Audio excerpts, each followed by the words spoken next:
Rod pour l'inauguration du monument élevé à la mémoire de Monseigneur de Laval, premier évêque de Québec. Notre venir allait s'ouvrir sur l'inconnu. Pour nous en décimer, le temps était venu de voir s'accomplir les présages. Et l'on se demandait, dans l'effroi prosterné, pour ces pays naissants quelle heure avait sonné, à l'éternel cadran des âges. Contre la destinée et les arrêts du sort, quand toute résistance a brisé son ressort, à quoi sert de fourbir des armes? Le découragement régnait de toutes parts, et nos preux regardaient s'effondrer leurs remparts avec des yeux rougis de larmes. Mornes et refoulant mille sanglots amers, nos pères avaient vu, pour repasser les mers, partir le drapeau de la France. Et, groupe de héros oubliés sous les cieux, ils promenaient partout leurs regards anxieux, cherchant la dernière espérance.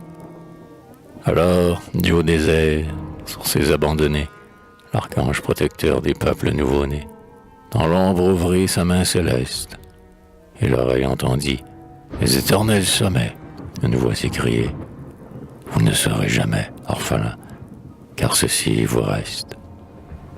Et le front nimbé d'or, comme un nouveau Sina, le rocher de Québec soudain s'illumina, et les vaincus, dans leur détresse, de tant de mots soufferts à demi consolés, virent briller au loin sur leurs murs écroulés l'arc-en-ciel des saintes promesses.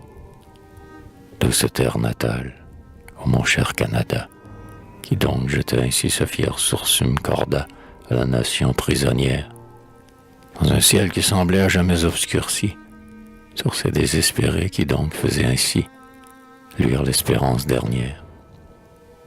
Un homme avait passé, grand parmi les humains, qui de son cœur avait, bien plus que de ses mains, bâti sur le haut promontoire, où tenait si souvent la poudre et le canon, un temple de science et de paix, d'où son nom rayonne encore dans notre histoire. Ce temple, monument d'un zèle sans rival, ce temple, l'abrégé de ton œuvre, ô Laval, c'était lui qui, dans ces jours sombres, quand la fatalité nous broyait de ses nœuds, dressait sur les hauteurs son fronton lumineux, intact au milieu des décombres. Retour inespéré des destins inconstants, sur cette ère de deuil le bras lassé du temps, enfin daigna fermer les portes. La reine ne gronda plus au front de nos cités, et l'on cessa de voir sur nos champs dévastés passer de sanglantes cohortes. Mais de nouveaux périls se creusaient sous nos pas. Dans ces obscurs dessins, le hasard n'allait pas laisser nos forces inactives. Aux pauvres naufragés dont les forces surnageaient, pour d'autres lendemains l'avenir ménageait, d'autres luttes en perspective. Les noirs complots après le défi des clairons, après la foudre, après le choc des escadrons, l'éclosion des haines sourdes, plus de sabre au clair, plus de vol d'étendards, mais l'astuce dans l'ombre empoisonnant ses dards, c'était l'heure des tâches lourdes.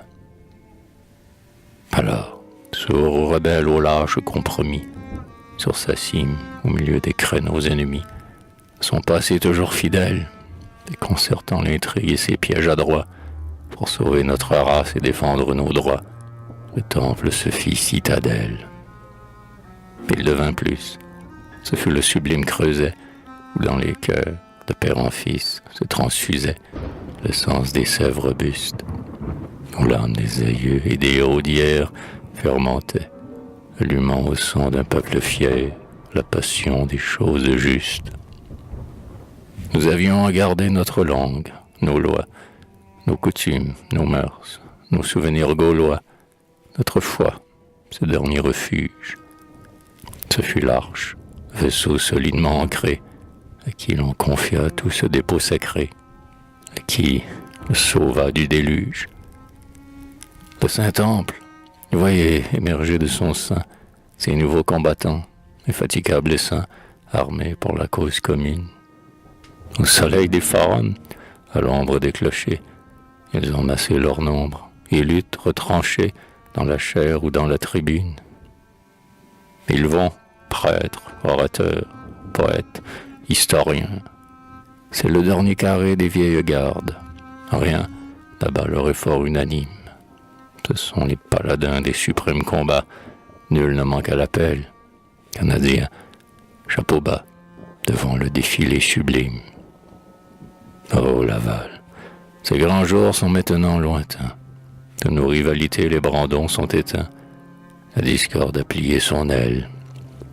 Joyeux avant-coureurs de nouvelles saisons, on voit l'heure sereine au bord des horizons poindre une aurore fraternelle. Paix à tous désormais. L'ombre de Papineau, triomphante, sourit au bronze de Garneau. Et la divine poésie, du haut de l'empyrée abaissant son essor, au nom de la patrie attache un fleuron d'or à la lyre de Crémazie. Les choses ont ainsi leur flux et leur reflux. Les rivaux d'autrefois ne se mesurent plus que dans des joutes pacifiques. Mais là même, au Laval, c'est toi qui nous défends, puisque c'est toi qui ceins les reins de nos enfants pour ces arènes magnifiques. C'est ton œuvre, grand mort, qui fait cela pour nous. Aussi voilà pourquoi tout un peuple à genoux, plein d'une émotion sincère, naufragé que ta voile a su conduire au port, en sa reconnaissance acclame avec transport ce glorieux anniversaire. Ô noble alma mater, laisse-nous te bénir, tu sauvas le passé pour sauver l'avenir. Puisse ta masse grandiose, sur ton roc, face à face avec l'azur des cieux, pour des siècles encore rayonner à nos yeux, dans des splendeurs d'apothéose.